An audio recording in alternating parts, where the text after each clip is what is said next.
Welcome to The Definitive Wrap, where we report the truth about American exceptionalism. We love our flag, we love our country, and we believe in America. The Definitive Wrap, where we respect people of faith, the men and women in blue, and our support for Israel. And now your hosts, Bela Sebro, she's the nice one, and Alan Skorsky. He's not so nice. But together they are The Definitive Wrap. I'm Alan Skorsky with my co-host Bela Sebro, and welcome to The Definitive Wrap, where we discuss the news items the mainstream media just won't touch. The Definitive Wrap is proud to be the official podcast of VinNews.com. Since July 19th, no story has been more dominant in the Jewish world than the announcement by the board of Ben & Jerry's ice cream to boycott the so-called occupied territories. In America, the largest kosher stores immediately terminated all purchases from their distributors. Non-kosher stores like Morton's and Garistedes have reduced their freezer space for this ice cream brand. State houses in 35 states, including New York, have threatened to terminate all contracts with Unilever, the parent company of Ben & Jerry's ice cream, as well as divest from all their pension funds. Susanna Levin, a graphic designer for this ice cream brand, announced that she was quitting her position in protest of their despicable trend of anti-Zionism. Following the strong response from pro-Israel groups, Ben & Jerry's went on the defense. The board director, Anurda Mittal, adamantly denied that she was anti-Semitic, and the two pothead hippies from Vermont wrote an op-ed in the New York Times denying that they were anti-Semitic, but that we are proud Jews who support Israel, but that opposing some Israeli policies is not necessarily anti-Semitism. Today, we are honored to have with us the CEO of the Yesha Council, Yigal Dilmoni, who Bela will introduce shortly, who represents Judea and Samaria in Israel, the very part of Israel targeted by the anti-Semitic left, to tell us how he and the Israeli distributor of Ben & Jerry's have responded and why the ice cream distribution in Israel is not the same as in America. And hopefully he can tell us about his discussions with U.S. groups, including the KOF-K certification.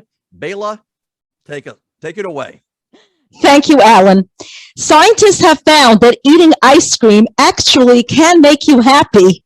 In fact, it is equated with lighting up the same pleasure center in the brain as winning money or listening to your favorite music.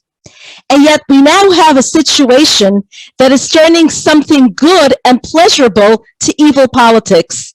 This new anti-Semitic development regarding Ben & Jerry's ice cream is melting the hearts of many, to the extent that non-kosher stores throughout the world have terminated all Ben & Jerry's purchases for being supporters of Israel's enemies. In fact, in a recent development, New York City Mayor Bill de Blasio is the latest prominent figure to join the movement to boycott Ben & Jerry's ice cream. But how sad that Ben Cohen and Jerry Greenfield, the American Jewish businessmen who founded Ben & Jerry's, said, quote unquote, that they unequivocally support the company's decision to no longer sell its ice cream in Judea and Samaria. And why shouldn't they talk like that when they also quote that the United Nations agrees that Judea and Samaria is an illegal occupation, and yet they also call themselves men of ice cream, men of principle? To make matters worse, they identify themselves as proud Jews and supporters of the state of Israel, and they believe that they are on the right side of history. With friends like that and political figures who talk the talk and claim that they love and support Israel, yet have no problem ending business with them, who needs enemies? By the way, just so our audience understands, that these two men no longer have operational control of Ben & Jerry's since 2000. Unilever signed an acquisition with them at that time. With us today, we will hear the Israeli response of this cold attack from our guest, Yigal Dilmoni. Since 2018, Yigal Dilmoni has been the CEO of Yesha Council, the umbrella organization of the Israeli authorities in Judea Samaria and the Jordan Valley. In this function, Yigal is responsible for the organization's strategic endeavors and various activities while coordinating with leaders of local authorities and representing Yesha Council vis-a-vis government and Knesset. Yigal, thank you for joining us today, all the way from Israel, and a hearty welcome to our show. Thank you all the people that hear us right now, and thank you too. Yigal, throughout history, Israel and the Jews have always stood proud and strong. And our history is rich with too many attacks, unfortunately. So what Americans want to know is, how are Israelis reacting to this boycott? Did they stop eating ice cream? What's the political climate there about this development? We want to hear all the details, please. Look, it's amazing that that boycott of Ben and Jerry's are making united all the Israeli in Israel, also the people from the left and from the center and left here in Israel. The newly elected president Yitzhak Herzog, that is come from the Labor Party, is from the left. He say just before 2 weeks, he said that the boycott of Israel, the boycott of Ben and Jerry's, is a new type of terrorism. And also the minister Yair Lapid, it's come from the center left. He spoke against the Ben and Jerry's, and it now work with the U.S. State, all the 32 states that have a law against the BDS for Israel. He worked together with them to act against Ben and Jerry's and make them lose money or lose business at this country. So here in Israel, and I don't speak about, and I don't need to say what people here from the right and from Judea Samaria and our supporters say. So here in Israel, this Ben and Jerry's united the Israeli, most of the Israeli, almost all of the Israeli united against the BDS and against Ben and Jerry movement. But also, the company in Israel, Ben and Jerry in Israel, that have a factory at the south in a place called Be'er Tuvia, there have something like 160 employments that work there, people that bring money and bring salary to their family and grow up the children at the south of Israel. The managers, the CEO of Ben and Jerry's Israel is hero here in Israel, because he told to the Ben and Jerry's at States, he told to Andra Maital, her woman, he told her, look, I don't boycott places in Israel. I will not boycott citizens in Israel. I will sell and I will bring my ice cream to all citizens of Israel and to all the places that states of Israel are there. So the Ben and Jerry's at United States told them, okay, we don't renew the contract with you. We have something like 18 months from now. Right. So here in Israel, we eat Ben and Jerry's, and we call people to eat Ben and Jerry's that they're making in Israel, and we love Ben and Jerry's in Israel, but we fight against Ben and Jerry's and Unilever also, and we speak about it later, and also Unilever. We have to fight against them, and I think we can success. Yigal, I read a few articles where you had a conversation with Rabbi Center from the KOF-K, and everybody is very curious. Did they call you? Did you call them? Can you tell us what you discussed? And did you strategize what's better for you? What's better for America? Tell us whatever you can about that conversation and who initiated it. It's very interesting, because I have a group in New York, in Florida, people that we call them Americans Friend of Judea and Samaria. They are very activities there. They work and they help us from Brooklyn, from Manhattan, from Miami and other places. And some of my friends, his name is Rafi, call me and connect me to KOF-K. And he said, look, I know the rabbi that is the manager of the KOF-K. Yeah, speak with them and try to do something together. And so I call them and say, look, I'm the CEO of Yesha Council. I don't know you, but I want to say to you something. And I think when I call them, they think that I want to ask them to take out the kashrut from Ben and Jerry's and Unilever. But I say, look, I don't ask you right now to take out the kashrut from Ben and Jerry's and Unilever. I think kashrut, to bring something, food, to eat food, kosher food, it's not depends on political issues and other issues.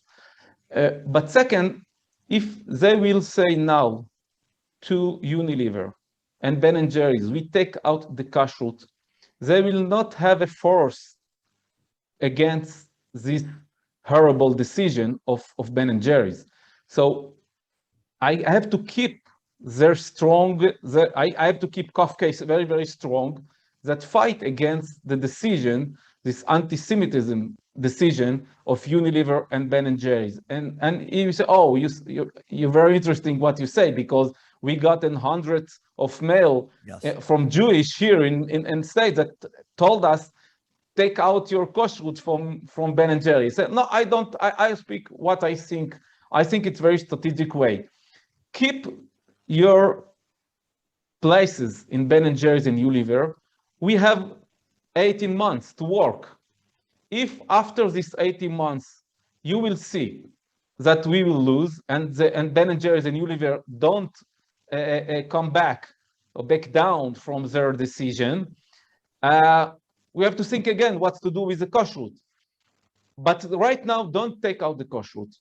And then we started to discuss. They have a lot of, the KOF-K have a lot of meeting with the Unilever, with Ben and Jerry, with the board of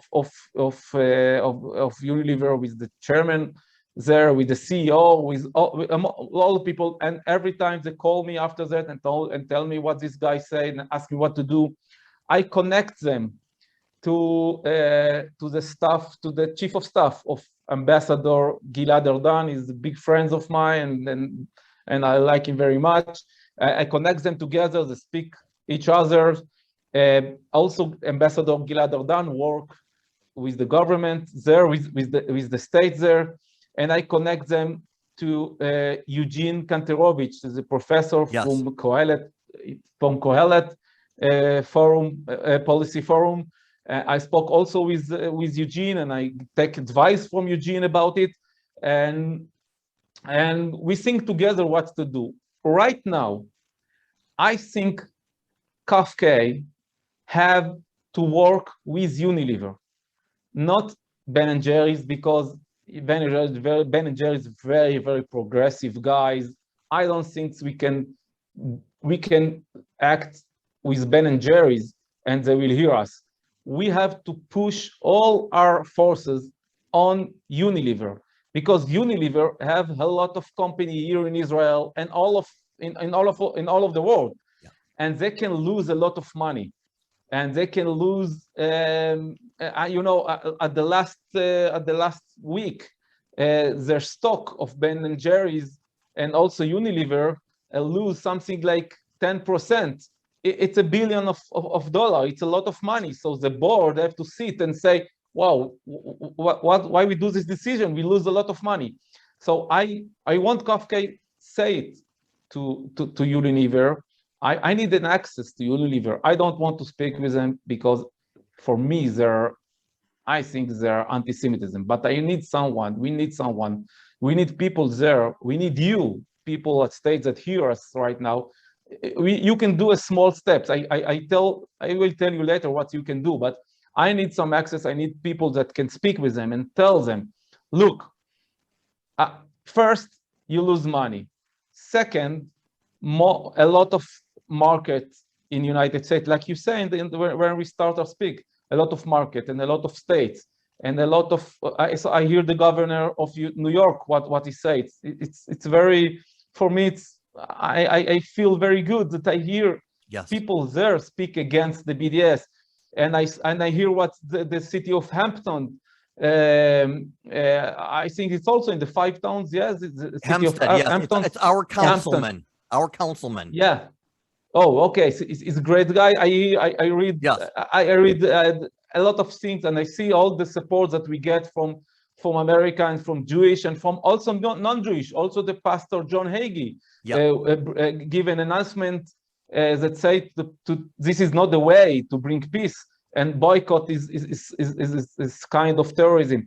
So we need that support, and we need to push Unilever to understand they lose customers, they lose supermarkets, they lose money, and I think the Unilever, even what they say that they don't control Ben and Jerry's, I think that they have the force to press Ben and Jerry's to come back down from the decision and come back and say, okay, we stop it. We have, before 2 years, we have such very, very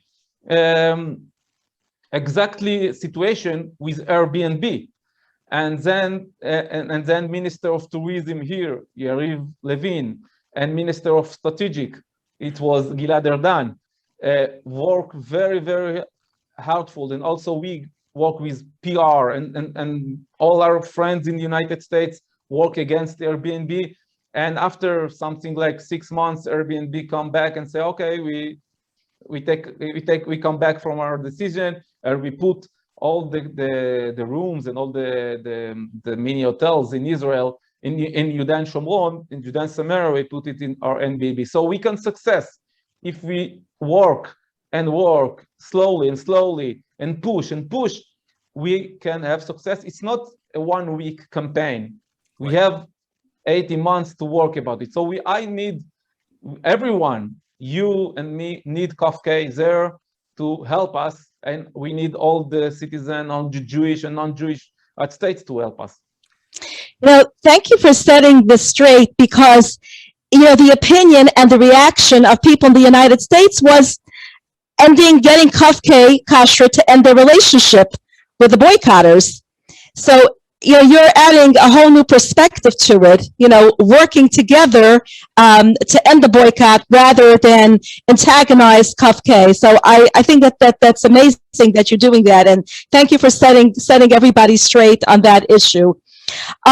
I understand that there was an online petition of 3,000 signatures to boycott Ben and Jerry's. Where do these people who signed primarily live, and do you think that 3,000 signatures is enough? No. And another thing about KOF-K, before I answer your question, another thing. I think KOF-K, and this is the next thing that I want to tell them, they have to say to Unilever, look, 100% of our company, KOF-K is a company, 100% of our company are kosher. And Unilever, I don't know, 10%, 5% of the products of Unilever are kosher.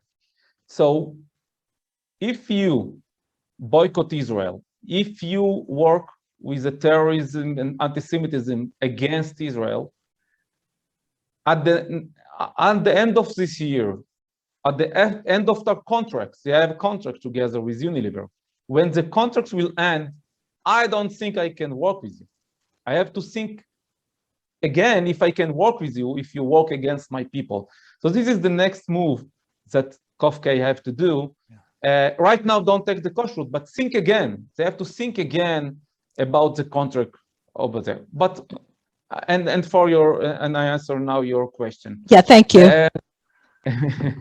I answer your look. I think it's not enough. It's good.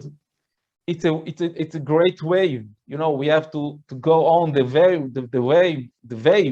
wave and move on.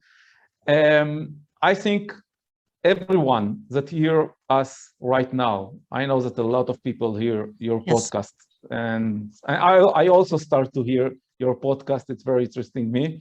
And thank you. It's very interesting and also help me to learn English. It's also good. So anything we can do to help. this is the way to marketing this podcast in Israel. Okay, so I think everyone in at States can help us.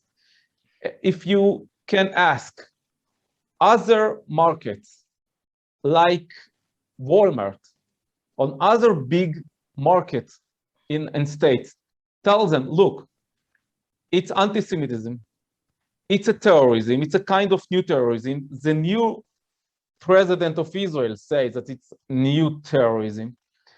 And it's also against the law at 32 states in states. So you have to take out all the products of Ben and Jerry's and think again about the products of Unilever.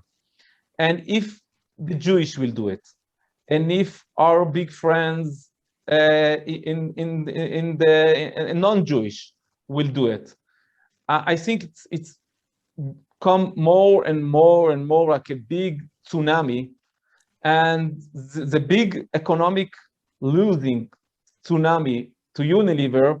I think, look, they have a board, they have a stock, they have to bring money. They don't have to bring ideas. They're not NGOs that bring ideas to the world and try to change the world. No, they're business guys. They have to bring money. They have to. If they lose money, they don't work good.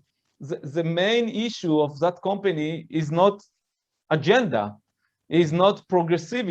To be progressive, it's to bring money.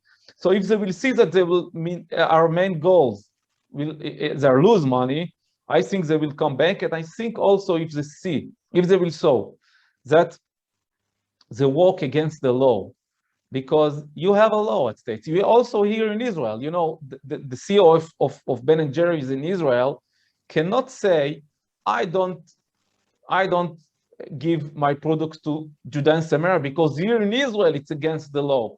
So if the Unilever will understand that it's against the law, I think they will come back with their decision. And I want to say another thing.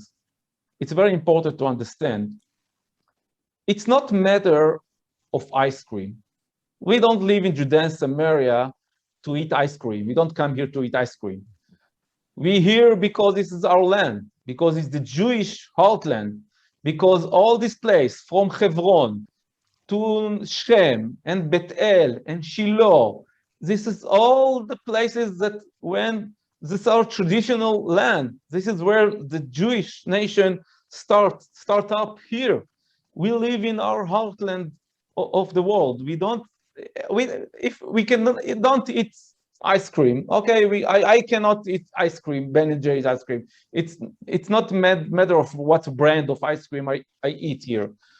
It's a matter of anti-Semitism, because if Ben and Jerry's say, I not marketing my product to the Jewish community in Judea and Samaria, but I marketing my product to the Muslim communities, to the Muslim village, to the Arab cities in Judea and Samaria. This is racist. This is anti-Semitism. It's not justice and human rights. I live in Avnei Chefetz. It's some communities, 600 families in community in the north of the Shomron. I have a village, an Arab village next to me. Some of them are a friend of mine. His name is Shufa. And Ben and Jerry's can sell and marketing to Shufa, to the Muslims, and they will say, I will not marketing to the Jewish in Avnei Chefetz. This is racism. Yeah. This is anti-Semitism. So people have to understand it. And if they understand it, and if people understand that it's not a human right, it's not a justice agenda, it's kind of terrorist, because the Muslim and the Arab fight against Israel with guns and with bomb, and they will lose. They lose every time they lose. So they start to fight against us with two things. One is try to boycott, and boycott Israel. It's what's the main ideas of boycott? They say we cannot fight against Israel, and we cannot have You can't success win, with right? the You fight can't win Israel with right, with weapon. right. So we beat the Jewish with the money. Yeah. This is anti-Semitism. Yeah. And the second thing that we try to do with to work with the court of Hague, it's another thing. So this is a new terror, and it's double. It's a terrorism, and it's anti-Semitism, and it's races, and all these bad things come together in this shameful decision of Ben and Jerry's, and Unilever is in charge about Ben and Jerry. So Yeah. all this not good decision or the shameful decision, it's also belong to Unilever. So we have to stop it. Unilever have to understand it. People at states, Jewish or not Jewish, have to understand it. It's not matter of justice. It's anti-Semitism. It's races, and it's a new terrorism. Right. Thank you. I read in a column that the Israeli government is concerned that other companies could follow what Ben and Jerry's did if they don't. Now, personally, I don't see it because Ben and Jerry's is a very unique company. They're a couple of hippies. They were always, involved with these radical socialist, progressive things that other companies don't have. But here in America, there's another problem, because while Jews are always arguing with each other about everything, the pro-Palestinian movement, they have one message: Israel is apartheid, ethnic cleansing, genocide. They do this no matter what day of the week is, no matter what the issue is. So my concern is that what Ben and Jerry's did now, the board, it didn't come out of nowhere. It's being coordinated with everything else, whether it's the college campuses, whether it's the halls of Congress, the squad, the media, everything. So to me, our biggest issue here in America is we are allowing our enemies to conduct the narrative, and we are saying, let the ZOA handle it, let AIPAC handle it, because like you said, Israel can win the military war. But here in America, there's the narrative, there's the propaganda, and they are winning there. So I don't know what your perspective on that is, but I'd love to hear your opinion on that. Look, it's very interesting what you think, because this is exactly what I think. Look, it's not matter of hasbara, it's not PR. Right. I think we have to work together. We have to work united. The ZOA, the One Israel Fund, So I start before the COVID, I start to do it, and I work for it, and I hope the next year you will hear me more and more. Also, when I come to states and people from states will come here, and I will show them. It's a matter of two things we have to do. Two things we have to do. First, we have to learn our children and to learn us to say, this is our homeland again and again. We have to believe that this is all Israel is our homeland. It belongs to the Jewish nation. I live in Judea Samaria, not because I want to do it for me. No, I do it for you. I do it for all the Jewish around the world. I keep this land for all the Jewish. I like to do it, but I keep it not for me. I keep it for all the Jewish, progressive, Orthodox, non-Orthodox, Reform, conservative. I keep this land for all the Jewish around the world. And we have to believe, and we have to educate our people to say, this is our homeland. Because if I go to schools in Tel Aviv or in other places, and I ask the children there, who belong to Eretz Israel? Eretz Israel belonged to who? And he said, look, okay, let's separate it, okay? Half of that belong to me. And I think if we go to the Muslim and the Arab village and ask who Palestine belongs, so say they will say all of Palestine belong to us. So we have to educate our children, and we have to educate our friends. And I have a group of American friends of Judea Samaria, and we have to do it biggest and biggest and biggest, and educate people. All Eretz Israel belong to the Jewish nation in all over the world, Orthodox, non-Orthodox, Reform, Conservative. It's never mind what's your opinion, the political opinion. You are Jewish and this land belongs to you. So this is the first thing. The second thing that we have to do, we have to control the facts, because the left wing here in Israel, we say it's a lot of years, all the facts, all the details, all the research come from the left. And if you want to say, if you ask people, Judea Samaria, what's the status of Judea Samaria in the international law? People say it's occupied territories, but if you read the research, if you read and the academic view from the justice, the professor of justice, they said, no, it's not occupied, it's disputed area, and it's belong to the Jewish, and Israel have the biggest claim to say that this is belong to her. So we start before 10 years when Naftali Bennett was the CEO of Yesha Council, and we start to work about it. And right now we have a lot of research and that spoke about the what's happened here in Judea and Samaria. You can get inside the website of Yesha Council. Yeah, we have a website also in English. You can read an article, you can read the research, you can read about the economic peace. You can read about what's the Jewish nation, what Israel bring to Judea and Samaria, what we bring to the Palestinians that live here. I give you one example. You know, Israel controlled Judea and Samaria. And when I see what's happened to the Palestinians here at Judea and Samaria, and I compare it to the Palestinians that live in the Gaza Strip, that Israel not controlled Gaza Strip, and even if I compare it to the state, the Jordan, that not next, the state that next to us, I see, look, at Judea and Samaria, we have 80% of unemployment people. At Gaza Strip, half of the people are unemployment. Why? Because all the factories and all the agriculture of the Jewish here bring more place to work, and they have a good life. And you can come to Israel.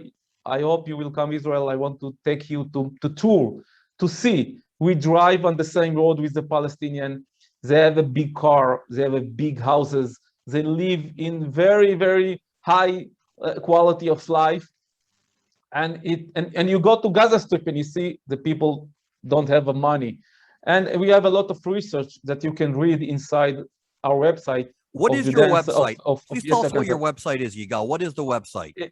It's Yesha, Yesha, myesha.org.il. And if you get inside the website, at the left, you have in English. You have to link on the English and get. You have also a Russian if you want to read it in Russian. But you can link in English and you read the research. So this is the second thing that we have to do to control the knowledge, to control the research, to say the truth. Because if we don't do it, the left and other liars all over the world will do it. So this is the two things that you have to do. And I hope people there will join us to the Americans' Friend of Judea and Samaria and join us I don't want to make asbara. I want to fight for Israel. I don't want to say, oh, I'm a good one and I don't do nothing. No, I here because this is the land of Israel and I will fight for my rights. I will fight for my agenda. I will fight for the Jewish nation that keep Judea and Samaria forever. Okay. Bela? One final question, Yigal, because we're really out of time. You are an expert on the Israel-Palestinian conflict. Can you share with our audience the reaction of Palestinians to the Ben and Jerry's not being sold in Judea and Samaria? I don't know. I don't spoke with them about it, but I know that every time that company or states or organizations around the world try to boycott factories from Judea and Samaria, the Palestinians say to themselves, what they're doing, they hurt me. I give you an example. We have, for 10 years, we have one factory in Balkan. It's the biggest industrial area inside the Shomron, not far from Ariel, the city of Ariel. Balkan industrial area, there are one factory that calls Bagel at Bagel. They make bagels, okay? And it's a big factory. There was something like 200 employment people that work there. Most of them was Palestinian. Unilever buy this company. And they say to the managers, you have to take out the factories from Balkan and move it to the north of Israel. And they do it. They take out the factories from Balkan and Bagel move to other place. Don't be afraid. Everyone that left Balkan, we have 4 companies that try to take the place. But what's happened? Something like 150 Palestinians go home and they don't have a work now. They don't have a salary to their family. They don't have how to buy and to educate the children. And the Israeli go with the factories to the north of Israel. So who lose with the BDS? Who lose if you boycott factories in Judea and Samaria? Who lose? So we come to States and to Europe with 2 Palestinian guys and 3 Palestinian guys that tell to the Europe Union to tell them, you're crazy. You boycott us. We will not have the money. SodaStream get out from Judea and Samaria. 800 Palestinian workers are unemployment. Right. So right. Who lose this? Everybody loses. Yes. Yeah. Thank you so very much. Okay. Yes. And the last sentence, we think that we have to increase the economic. We think that if you want to bring peace to the Middle East, you have to buy more and more products from Judea and Samaria. This is the right way to bring peace to the Middle East. Thank you. Absolutely, I agree with you. It's this boycott is about pure vitriolic anti-Semitism. Today it's ice cream. Tomorrow can God forbid, be something else. Yigal, thank you for joining us on the Definitive Wrap. Thank you to our audience for tuning in, and to vinnews.com for our show being their official podcast. Shalom. Thank you. Shalom. Thanks for listening to The Definitive Wrap with your hosts, Bela Sebro and Alan Skorsky. Be sure to tell your family and friends they also can listen to The Definitive Wrap on Apple Music, Spotify, Google Play, and your favorite streaming service. See you next time on The Definitive Wrap.